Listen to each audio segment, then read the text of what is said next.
Assembly elections का जब से ऐलान हुआ है तब से सभी पॉलिटिकल पार्टीज एक दूसरे पर आरोप प्रत्यारोप कर रही है। इसी बीच आज की बात करेंगे तो भारतीय जनता पार्टी की महिला मोर्चा की जो राष्ट्रीय महासचिव हैं यानी कि दीप्ति रावत भारद्वाज, उन्होंने नेशनल कॉन्फ्रेंस और कांग्रेस के गठबंधन यानी उनके अलायंस पर लगातार हमला बोला है।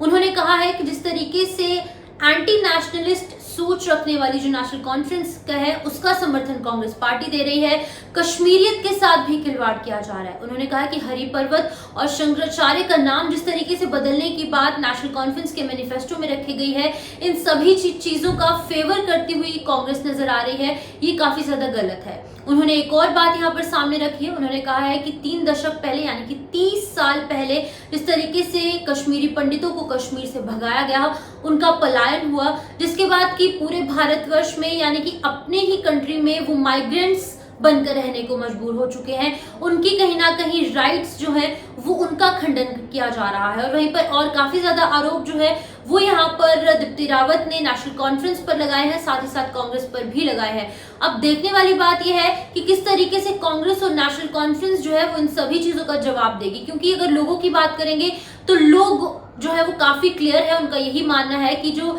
नेशनलिस्ट सोच रखने वाले लोग हैं, लोग जो है जम्मू कश्मीर के, वो उसी पार्टी का समर्थन करते नजर आएंगे। बीजेपी द्वारा नेशनल कॉन्फ्रेंस और कांग्रेस पर ताबड़तोड़ हमलों का सिलसिला आज भी जारी रहा है। भारतीय जनता पार्टी के जम्मू कश्मीर की चुनाव प्रभारी जे किशन रेड्डी के बाद आज भारतीय जनता पार्टी के महिला मोर्चा की राष्ट्रीय महासचिव दीप्ति रावत भारद्वाज ने भी नेशनल कॉन्फ्रेंस और कांग्रेस पर जमकर निशाना साधा।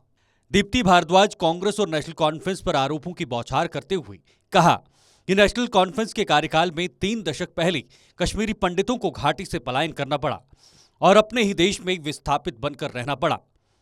उन्होंने नेशनल कॉन्फ्रेंस पर कश्मीर की संस्कृति और कश्मीरियत को खत्म करने का भी आरोप लगाया है।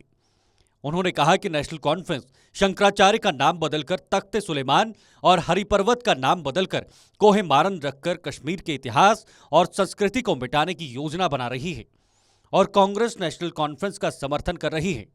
कांग्रेस को आड़े हाथों लेते हुए दीप्ति भारद्वाज ने कहा कि कांग्रेस अब पूरी तरह से नेशनल कॉन्फ्रेंस के एजेंडे में रंग चुकी है।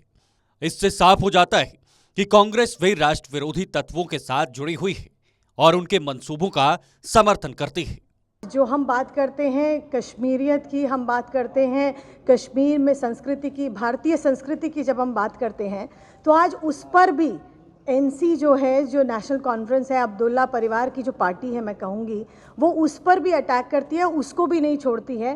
कश्मीरी पंडितों का एक्सोडस वहाँ से हुआ, कैसे हमारे लोगों को वहाँ से निकलना पड़ा, आना पड़ा, अपने ही देश में उनको शरणार्थी बनना पड़ा। ये इससे बड़ा दुख मुझे लगता है कुछ हो नहीं सकता है। जो वहाँ पर एक संस्कृति बची है कश्मीर में हमारी, उसको भी खत्म करने की अगर बात कोई कर रहा है तो वो आज नेशनल कॉन्फ्रेंस कर रही है, कांग्रेस पार्टी, दोनों मिलकर कर रही हैं। उसको बदलकर तख्ते सुलेमान कर दिया जाए, हरि पर्वत का नाम बदलकर उसे कोहे मरान कर दिया जाए, ये उनके मैनिफेस्टो में है और इसको समर्थन पूरा का पूरा एनसी के इस मैनिफेस्टो को समर्थन कांग्रेस पार्टी का है।